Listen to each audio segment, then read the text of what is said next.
और आज का वीआईपी शेयर बताने के लिए एचडीएफसी सिक्योरिटीज के देवर्ष वकील हमारे साथ जुड़ चुके हैं। Devarsh, good afternoon. बताएं फंडामेंटल्स पर कौन सा स्टॉक रेकमेंड करेंगे?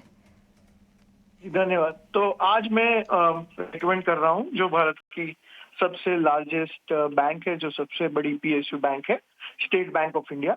हमें पता है कि स्टेट बैंक ऑफ इंडिया करीबन 22,000 ब्रांच है, 60,000 से ज्यादा उनके एटीएम है और दुनिया की बड़ी बैंकों में फॉर्च्यून 500 कंपनी है।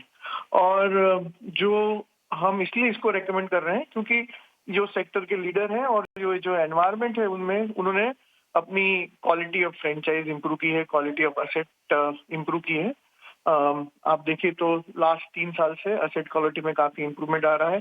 सस्टेन लीडरशिप है अक्रॉस दी पोर्टफोलियो। उन्होंने उनका जो ऐप है उसके थ्रू प्री अप्रूव्ड लोन्स का जो डिजिटल प्लेटफॉर्म किया है उससे काफी टर्न अराउंड हुआ है, रिड्यूस टाइम हुआ है और एफिशिएंसी में काफी अच्छा गेन आया है।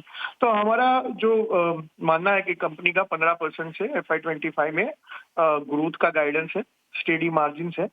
जो वेज रिवीजन का वन टाइम इम्पैक्ट था वो अभी फैक्टर्ड इन हो गया है और ROA 1% से ज्यादा सस्टेन करेगा। तो नॉर्मलाइजेशन ऑफ क्रेडिट कॉस्ट है, इससे ज्यादा हाई कन्विक्शन पिक है हमारा कि चलेगा ये।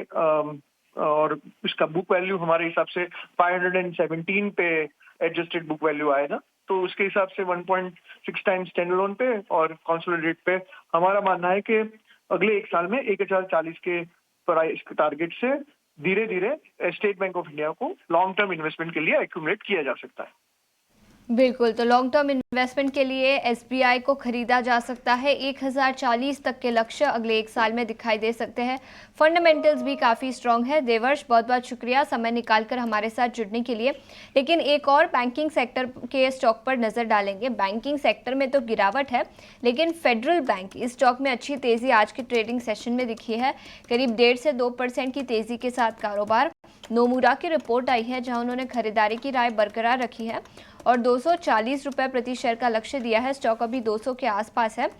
नोमुरा का मानना है कि कंपनी एक वैल्यू स्टॉक से क्वालिटी स्टॉक बन चुका है फेडरल बैंक, और उनका मानना है कि रिटर्न ऑन एसेट प्रोफाइल भी इंप्रूव होता हुआ नजर आ सकता है। डिपॉजिट और एसेट क्वालिटी भी कंपनी की काफ़ी स्ट्रांग है और कंपनी को अगर पीयर्स से कंपेयर करें, उनके कॉम्पिटिटर्स से कंपेयर करें तो उनके फाइनेंशियल पोजीशन भी काफ़ी अच्छी है। अर्निंग्स यील्ड काफ़ी अच्छी है और मिड कैप बैंकिंग सेगमेंट से फेडरल बैंक उनका टॉप पिक है। तो नोमुरा की रिपोर्ट जिसके चलते स्टॉक में करीब 1.5 से 2% की तेज़ी आज के ट्रेडिंग सेशन में दिखी है। इस पर ही राय ले लेते हैं। अक्षय, मैं आपसे पूछना चाहूँगी, फेडरल बैंक पर टेक्निकल्स पर देखें तो क्या राय होगी?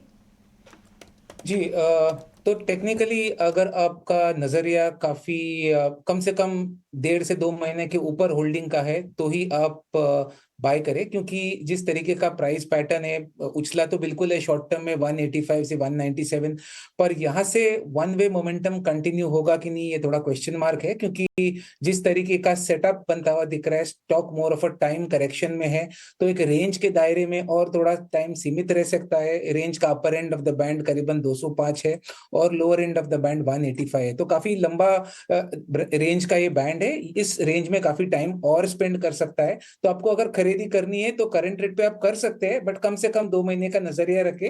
व्यू ओवरऑल पॉजिटिव है। 225 से लेके 240 तक ये स्टॉक आगे जाके छू सकता है, तो इसके चलते आप बाय कर सकते हैं with a stop loss of 180।